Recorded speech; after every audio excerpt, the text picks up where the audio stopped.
क्या आप जानते हैं कर्म बड़ा है या भाग्य? भाग्य बड़ा या कर्म? इस दुनिया में दो तरह के इंसान हैं। एक वो जो यह मानते हैं कि भाग्य वाग्य कुछ नहीं होता है और कर्म की प्रधानता में ही विश्वास करते हैं, और दूसरे वो लोग हैं जो भाग्यवादी है, यानी उनको किस्मत पर पूरा भरोसा होता है। उनका दृढ़ विश्वास होता है कि जो भाग्य किस्मत में लिखा है वो होके ही रहेगा। यानी इंसान कर्म और भाग्य की दो धुरियों में ही घूमता रहता है और अंततः दुनिया से चला जाता है। जब अर्जुन ने कुरुक्षेत्र में अपने स्वजनों को युद्ध के लिए अपने सामने खड़ा पाया तो उसका शरीर निस्तेज हो गया, हाथों से धनुष छूट गया, प्राणहीन मनुष्य के समान वह धरती पर गिर गया। तब भगवान श्री कृष्ण ने उसे गीता के कर्म ज्ञान का उपदेश दिया। भागवत गीता में भगवान श्री कृष्ण अर्जुन को कर्म करने का ही उपदेश देते हैं। श्री कृष्ण कहते हैं कि हे अर्जुन, राज्य तुम्हारे भाग्य में है या नहीं ये तो बात की बात है, परंतु युद्ध तो तुम्हें पहले लड़ना ही होगा, कर्म तो तुम्हें करना ही होगा। तुलसीदास जी ने भी श्री रामचरितमानस में कर्म की ही प्रधानता बताई है।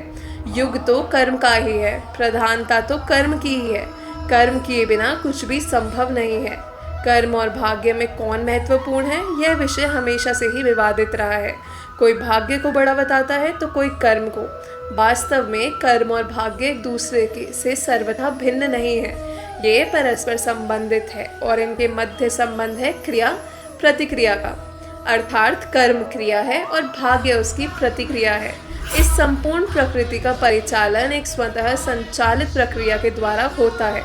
अर्थात जीव अन्न से उत्पन्न होते हैं, अन्न वर्षा से होता है और वर्षा यज्ञ से होती है और यज्ञ कर्म से होते हैं।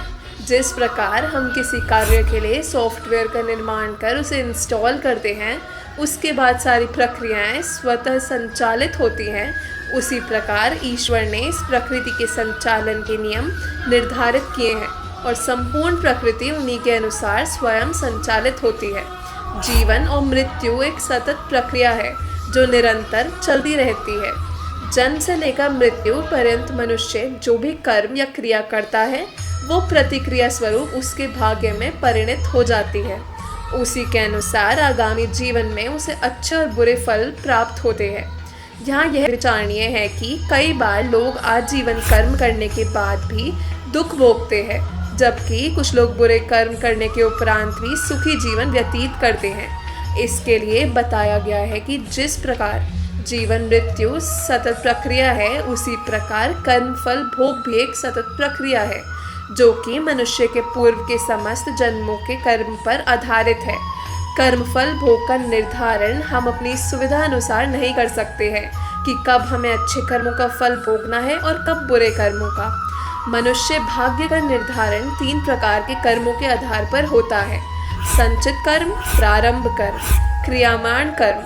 संचित कर्म हमारे पूर्व के समस्त जन्मों के संचित किए हुए कर्म इस श्रेणी में आते हैं। हमें अपने आगामी समस्त जन्मों में इन्हीं कर्मों के फल का भोग करना है। प्रारंभ कर्म पिछले अनेक जन्मों के कर्म फल मनुष्य एक ही जीवन में नहीं भोग सकता है। अंततः जो जन्म वह लेने जा रहा है उसके जन्म से पूर्व उसके संचित कर्मों का एक छोटा भाग उस जन्म में भोग हेतु निर्धारित किया जाता है, वही उसका प्रारंभ कर्म है, जिसके अनुसार उसकी जाति, कुल, गोत्र और उस जन्म के भाग्य का निर्धारण होता है। क्रियमाण कर्म जन्म के उपरांत वर्तमान में मनुष्य जो कर्म करता है वही उसका क्रियमाण कर्म है, जो आगे चलकर संचित कर्म में परिणत हो जाता है। संचित कर्म की यह विशेषता है कि इसके 2 भाग होते हैं। इसके एक भाग का फल इसी जीवन में ही भोगना पड़ता है और दूसरा संचित कर्म में सम्मिलित हो जाता है। उदाहरण के लिए, जैसे यदि कोई व्यक्ति किसी की हत्या कर देता है, उसका फल जेल जाने आदि अनेक कष्टों के रूप से तत्काल भोगना पड़ता है। रामचरितमानस में एक कथा आती है कि जब इंद्र के पुत्र जयंत के द्वारा सीता जी के पैर में चोट मारी गई तो उसका फल अपनी एक आंख गंवाकर उसे तत्काल भोगना पड़ा था। अंततः सर्वाधिक महत्वपूर्ण क्रियामाण कर्म होता है, जिसके द्वारा हम अपने प्रारंभ में कुछ हद तक परिवर्तन कर सकते हैं, क्योंकि अनेक जन्मों के क्रियामाण कर्म ही संचित कर्म होते हैं। यदि संचित कर्मों में परिवर्तन होता है तो प्रारंभ में भी निश्चित ही परिवर्तन होगा। क्योंकि प्रारंभ का निर्माण भी संचित कर्मों के एक हिस्से से ही होता है।